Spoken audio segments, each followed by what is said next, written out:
ఈరోజు కథోలిక శ్రీసభ పెంతెకోస్తు మహోత్సవాన్ని కొనియాడుతూ ఉంది.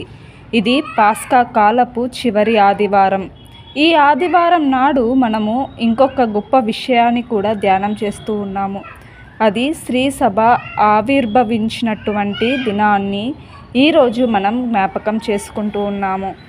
ఆనాడు ఆ పైనున్నటువంటి మేడగదిలో పవిత్రాత్మ యొక్క వరములతో శిష్యులను స్థిరపరచి వారి బోధన ద్వారా ఒకేసారి 3000 మంది మారుమనసు పొంది క్రీస్తు యొక్క అనుచరులుగా మారారు.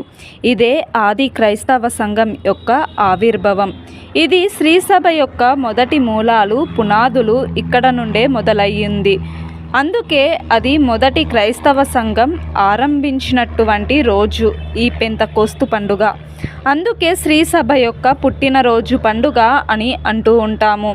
ఈ పెంతెకోస్తు నాడు శ్రీసభ స్థాపించబడింది. అయితే